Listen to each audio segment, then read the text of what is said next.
Ready, Chef, go! Salpukan ng laro at lasa ang susurpresa ngayong weekend. Competitive Bubble Boys na sina Buboy Villar at Kokoy De Santos. Magkakasubukan ng lakas at likse sa Running Man na pa-challenge. Sobrang alat ito. Ang galing talaga ni Buboy kumain. Ay, mas magaling si Kokoy. No ba yan? Naglalaro ka na, Buboy! Ay! Mga produktong tatakbalayan. Malapit na nga bang hindi masilayan? 15-20 years nang stop yung Ate Licia Special Tamates. Talaga? Yes. Ilan na lang pong natitira ngayon na talagang nagawa ng bagoong balayan dito sa Balayan? 4-5 na lang. Talaga po? 6 hanggang 6. Ilan pa po kayo natitirang amang? Kayo na lang. May suporta po ba kayo nakukuha sa gobyerno para ipagpatuloy? Wala po. Mula Batangas, isa pang Calabarzon dish ang matitikman ninyo. Narito ang kulawo ng mga kabitenyo. Uy! At kung may putok-batok, dapat may pangontra. Partneran natin yan ng tortang kalabasa with malunggay.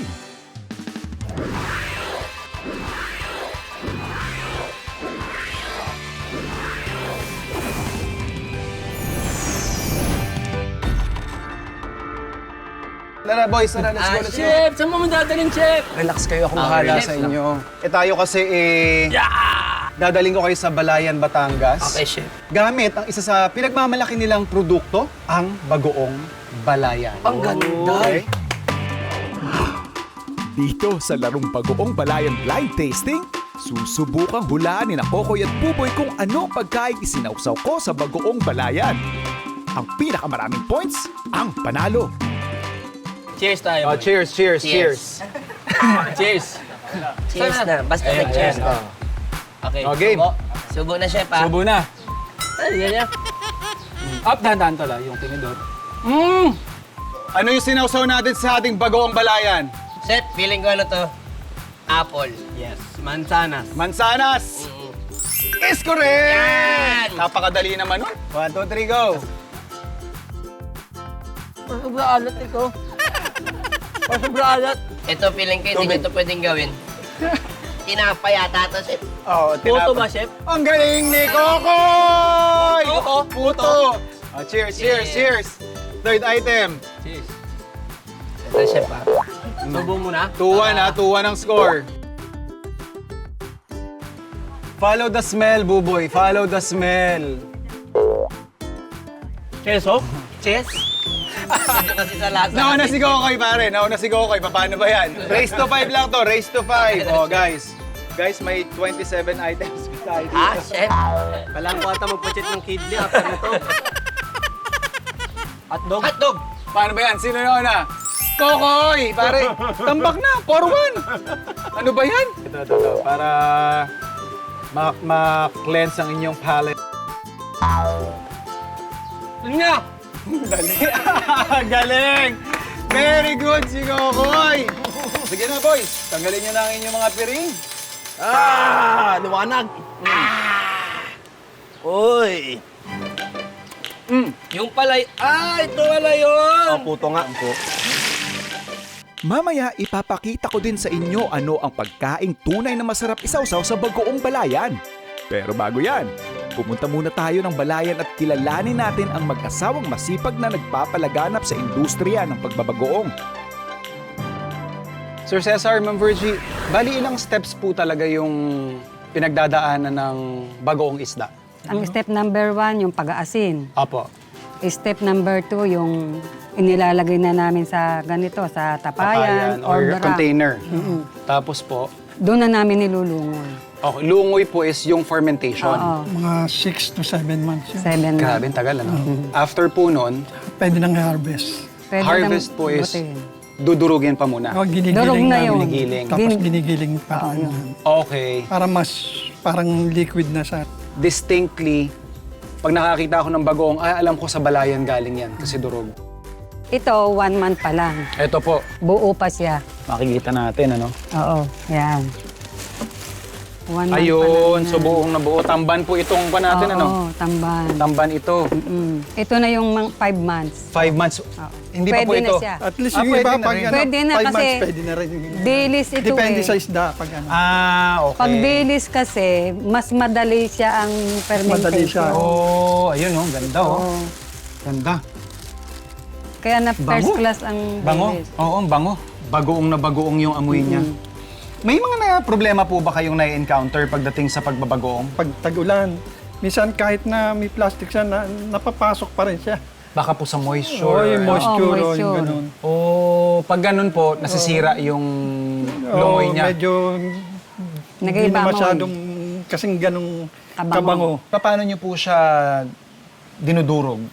Ginigili. May machine kami, parang machine. grinder. Opo. Ang tawag namin soya grinder. Pag giniling yun, parang paglabas nun sa machine, parang liquid na siya. Ah, Parang okay. hindi mo na maano yung mga Durog. tinik. Ah, okay. Very nice. After po niyan, dyan naman na kayo sa Oo. packaging. So, pwede nang bottling. bottling na. Bottling and then packaging. Packaging. Number G, nakatikit na po kayo ng nilagang saba, sausawan, bagoong. Hindi pa. Ayan, tama-tama. Sa amin po talaga, bagoong isda. Saktong-sakto, primera klase ang inyong bagoong balayan. So, naisip ko na, kasi hula ko, first time niyo po talaga makakatikim nito eh. Kaya naisip ko na ipatikim sa inyo yung ganong combination. Ayan po. Ay, dadamihan ko yung yung mantika. Ilang taon niyo na pong ginagawa ang pagbabagoong? Ay naku, ano pa. Buhay pang inay ko. By choice po ba kayo na kayo po ang nagpapatuloy ngayon itong kinagisnan ninyong hanap buhay? Ito. Talagang siya ang dumating sa amin. Siya ang pinili namin. Nung dalaga ako, hindi ko alam, ang inay, pinag-iipon pala ako. Yung sweldo ko, iniintriga ko sa kanya. Nagtitira lang ako sa akin. Tapos, nung mag-asawa ko, inisip ko rin na ano kaya magiging trabaho talaga namin. Opo. Sabi ng inay, ayan, nung mag-asawa ako, kung gusto ninyo, ako'y nagbagoong, ikaw ay may perang binibigay mo sa akin, ipinagbagoong ko. Parang bilang ko, hindi bababa ng 100? Meron na po, ano? Grabe. Ito naman, tutuloy ko lang to, Nay, ha? Lalagay ko na po yung inyong kwento ng inyong pamilya, ang inyong bagoong balayan. Medyo pa susulakan ko lang po yan, tapos pwede na nating tikman yung ating nilagang saba at ginisang bagoong. Sa success po ng inyong bagoong business, ma'am, at legacy ninyo, bubuhusan natin ang ating ginisang bagoong.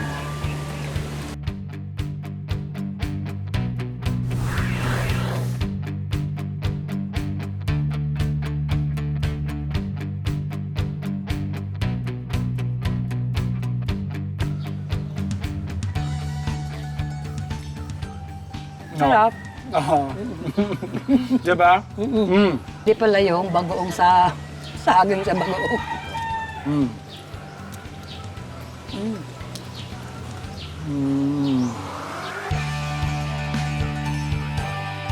Oras na para sa isa na namang laro kasama pa rin ang kwelang tandem ng Bokoy, aka Buboy and Kokoy. Dito sa Tamales Express, ginawa naming human tamales ang ating mga players. Mag-uunahan silang makarating sa 2 stations kung saan kailangan nilang ubusin ang nakahaing tamales gamit ang kanilang bibig. Ang unang human tamales na makarating sa finish line ang panalo. Ready? Chef, go! Ay, Diyos ko po. Sabi ko sa inyo, yung talent nyo dito, hindi pang running man, ha? Ang galing talaga ni Boboy kumain. Ay, mas magaling si Coco. Oy, ubos, ubos! Aba. Ayan na, ayan. Sus, Mariosep. Oo, nauntog na. Diyos ko po. Mariosep. Oh.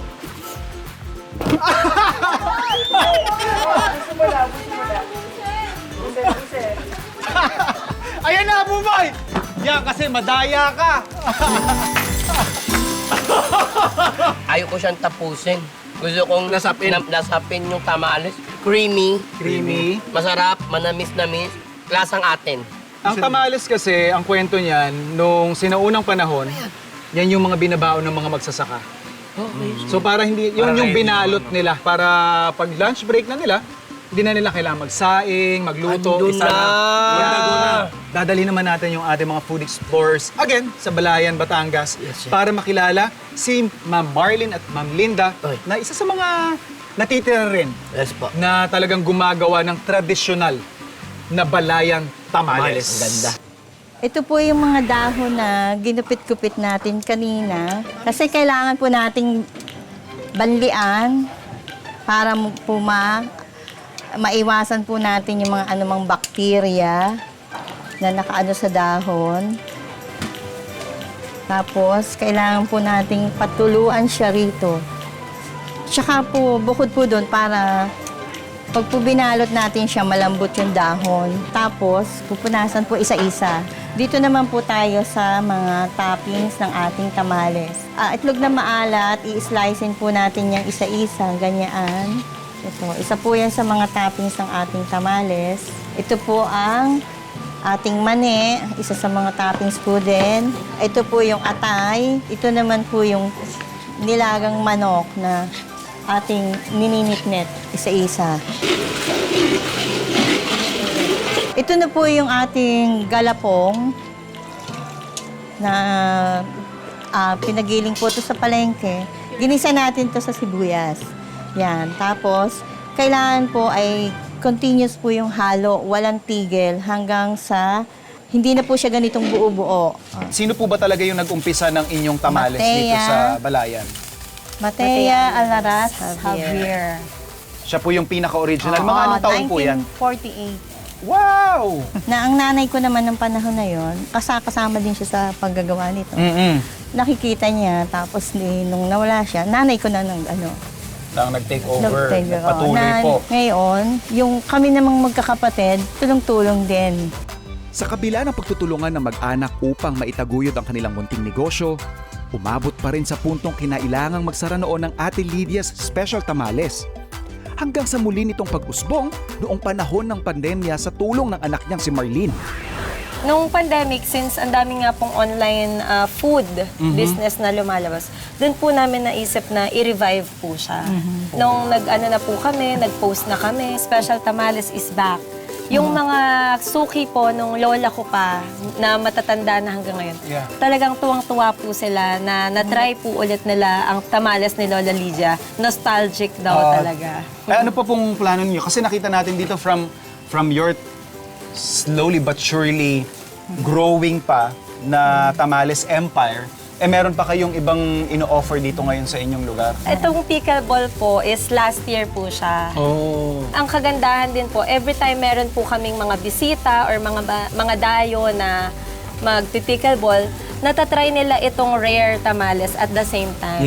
May balak po ba kayong mag-expand, ma'am, sa ibang lugar? Yan, chef, ang aming, kumbaga, next goal na. Yeah. Kasi marami po talagang naghahanap sa Manila.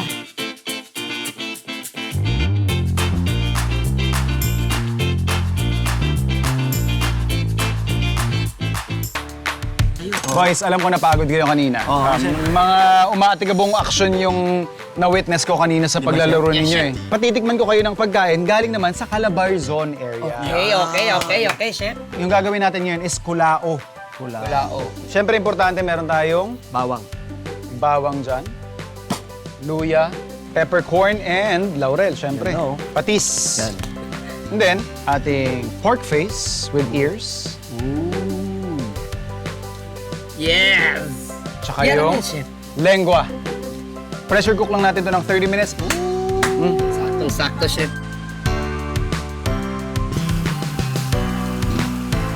Kung ang tokwat baboy ay soy-based, ito namang kulao ay vinegar-based. Yes. Okay, chef. Ano? Tapos syempre, ano pa nga ba yan kung walang angas, di ba? Ito na yung suka. Ayan. Ay, para kilawin style lang din talaga siya, chef. Yes, oo. Sa ibang parte ng Calabarzon, specifically Laguna, Cabuyao, kung saan taga doon yung misis ko, Yes, chef. may nilalagay silang utak. So parang dinakdakan ito. Parang pinaghalo-halo. Alright. Ba't mo siya binabalatan, sir? Ito yung mga steps na ginagawa talaga para ma-ensure nating mas malinis yung ipapakain natin. Tenga muna tayo. Tenga po yan. Ambot, no? Wow. Kaya pala, chef, medyo may bata-bata yung kinuha nyo ngayon, chef, ha? Oo nga eh. Your honor, guys. Your Vlog kayo. honor. Guys, bubble gum guys. Every Sunday, guys. Yes. At syempre, Task Force Firewall, huwag niyo po kakalimutan. Monday to Friday, after Master Cutter, 8:50 p.m. Chef, maraming salamat. Yes, sir. Chef, maraming salamat. Teka, mag-promote ka. Aray ko. Mga kapuso, abangan niyo po. Hari ng Tondo, malapit na.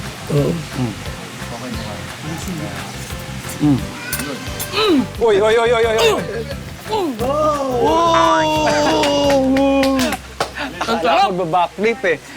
Dahil na-excite na kayo, serve na natin to. Yay! Kanin! Kanin! Kanin! Oh, First bite. cheers. Cheers, cheers, cheers.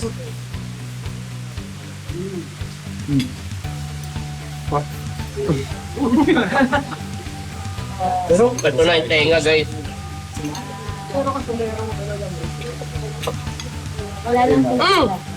Ang sarap. Pwede nga rin to sa lugaw, goto. Hello? Yan. Nakalimutan ko kay lasa ng totoong galawin eh.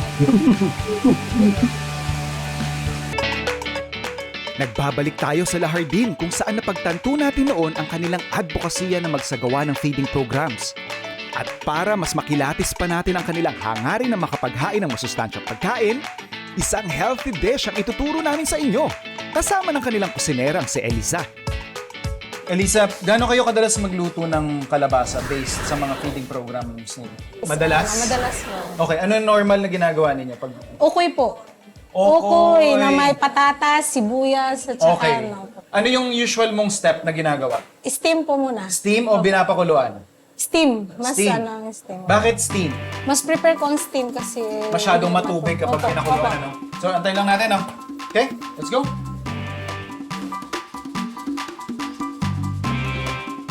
Ilan taong ka ng kusinera? Since 16, nagluluto na ako. So, alam na mo na itsura nito, no? Opo. Natutuwa lang ako kasi hindi ko pa sinasabi sa'yo yung style ko ng... Gusto mo ako na mag-smash? Sige. I mean, common naman yung recipe na to, pero halos pareho kasi tayo. So, timplahan lang natin to ng Asin. asin. Normally, anong mga panimpla mo pag ikaw nagawa ng ganitong version? So, pepper lang din. At saka kadalasan din ganyan, oyster sauce lang din. O pwede mong palitan yung kalabasa ng kamote. Opo. So, kumbaga, in a way, yun naman pag nag-feeding tayo, hindi yung masasabing nakapagpakain ka lang. Kailangan Masustansya. masustansya. Tapos kapag nagpapakain kayo, kadalasan gano'ng karami? 100, isa 150. Madami, ano? Madami po. Hindi na po kayo naglalagay ng harina niyan. Itlog Hindi lang na. po. Ang concern ko rin kasi sa harina, Opo. lalo na pag mabilisan, may tendency kasing hindi naluluto. Lagay ko lang dito. Yan, syempre dahil mainit na mainit, Parang maluluto. kailangan bilisan natin.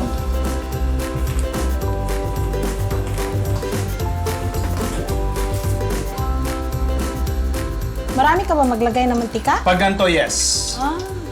Kasi mas Hindi naman siya nag-absorb masyado ng mantika. hindi naman. Ang problema ko, mas concern ko sa kanya, wag lang didikit. May dalawa kasing diskarte, di ba? Isang bulto, At isang ay ikakat ka lang. kalat-katan.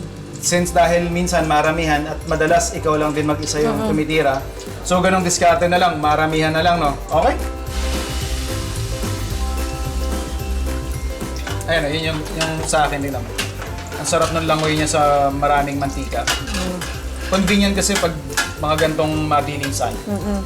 Lalo na pag may oven ka, ang madalas na ginagawa ko ng kunyari gantong torta o kaya egg dishes, paiinitin ko yung food pan ng mainit na mainit sa sa oven. Maraming mantika. Pag buhos mo nun, luluto Luto mo yun, agad, pasok oo. mo na lang yun, mabilis na. Ako naman, pag nagluluto ng ukoy, Siguro sa isang ganito kasya, 8. Kasi binibilang din kasi yung... Oo naman. Opo. Portion control ang pinaka-importante kapag nagluluto kayo ng pangmaramihan. Lalo na may budget.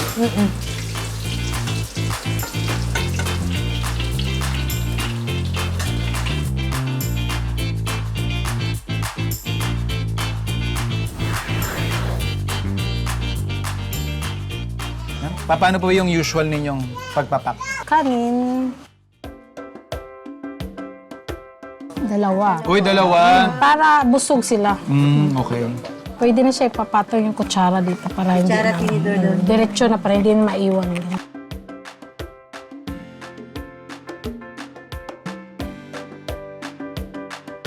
Sarap. Yung totoong kanin. Kita nabubusog na ako. Dapat nagugutom ka eh. Bakit? Para kanin na lang. Wala, hindi pwede.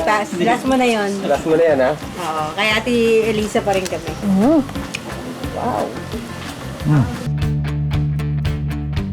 Food Explorers! Yan, dinala na nga namin kayo sa isang lugar sa Batangas kung saan tinikman natin ang kanilang swabing-swabe at talaga namang tatakbalayan na tamales.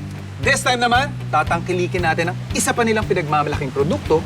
Pero bago yan, halin muna kayo boys. Papakita natin yung produktong sinasabi natin. Dito sa larong salakot salo-salo, kailangan lang ubusin ni Buboy at Kokoy ang marshmallows na nakasabit sa suot nilang salakot. Pero may twist! Bawal silang gumamit ng kanilang mga kamay. Ang pinakamaraming makakain marshmallows ang panalo. 2 minutes! 2 minutes. Start! Now! Talaga. Kala ko madali to. Oy! Nakakaisa na si Buboy! Kaisa ka na, boy? Nakakaisa na si Natalo, boy, ah. Buboy. Alam na natin, oo. Wow! Dalawa. Oh, 1 minute 30 seconds pa, boys. Oh, nakaisa na si Kokoy! Pwede mo igalawin lang para ipwesto lang, Buboy.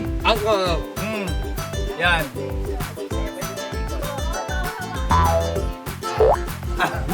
Oy, galing! Imagine naman ang Kokoy umaattend ka sa birthday party ng anak ni Buboy. No ba yan? Naglalaro ka na, Buboy! Oh! Oh, last 30 seconds, sir! 4 na po si Buboy. 4 ka na, boy? 4 na si Buboy. Dalawa dun, Dalawa. Sa gitna ka. Wow! Ba, lilima pa si Buboy. Oh, 20 seconds. Habol pa ako. Ngarangay-ngalay na yung tanga ko, 10, 9, Ito, sabay-sabay to. 8, 7, 6, 5, 4, 3, 2, 1. Ay! Ayan. Chef! So ito, 1, 2, 3, 4, 5. -1, chef. Kakakain ko lang ngayon. Kakakain mo lang, 4 kay Buboy, 1, 2. Ako, 2 lang, chef. Dalawa. Kay Kokoy. Malinaw ang nanalo. Dali, Buboy! Kamusta yung pakiramdam ng pagsuot ng salakot? Chef, actually nakaka-nostalgic ang... Wow, nostalgic. Pag napapanood ko lang kasi ito yung the past movies, di ba? So, ay nasusunod ka. Ako, pakiramdam ko, Pinoy na Pinoy ako ngayon dahil nakasalukot ako Yun na nga, nawawala na yung Tradition. industriya Yes, ng paggawa ng salakot. Kaya naman, eto, kikilalanin natin si Nanay Glessy. Okay. Siya yung isa sa mga natitirang gumagawa ng salakot sa Balayan, Batangas. Ayun nga, sabi tinuturo-turo ako po yung mga apo ko. Eh, yung sa anak nyo? Ay, may mga asawa na lahat sila. Eh, walang magpapatuloy? Wala. Naku, paano yan, Nay? Ay di ako lang po. Eh, sabi ko, mag-aral sila habang malakas pa ako. Para Sayang naman kung hindi nila matututunan, hindi nyo maipapasa Ay, yung... sayang ho talaga, mawawala. Dito sa San Pedro lang mismo, ilan pa po kayo natitirang Ako na lang. gumagawa? Kayo na lang. Ano na lang. Marami naman hong marunong, kaya lamang siguro ayaw nilang gumawa. Eh, baka naman po kasi walang kita. Yun nga ho, ang isa pa, walang puhunan. May suporta po ba kayo nakukuha sa gobyerno Wala para po. ipagpatuloy? Wala po. Okay, Pag pero- fiesta dito, marami nagtatanong kung mayari akong ganito. Nabili sila dito sa akin pag fiesta, yung mga namimista. Hindi po nawawalaan. Basta po mayari ako, dalhin ko lang sa mga tindahan sa palengke. Adi, easy money Inuubos pala. nila. Ah, Inuubos talaga nila. Pakyawan, kaso nga po. Mababa na ang presyo. Yun lang. May tubo na sila. Ang katwiran sa akin, nai-stack na matagal ang kanilang pera. Pwede po ba to sa tag-ulan? Tag-ulan, ito, matibay nga yan sa tag-ulan. Ah, talaga po. Lalong maganda sa tag-ulan niya. Ibubungatan natin sa bahay. Oo nga, yung itong dahon ng Yung sasao. magulang, naman, ano, yung pinambubunga naman natin sa Sa bahay. Okay, so yun, ipapasok dito. Ito, are. Opo. Are naman ang ipapasok mo dito. Tapos na, ito nakikita natin may mga design ka, no? Pwede mo ba akong gawan ng JR? Oo, dito.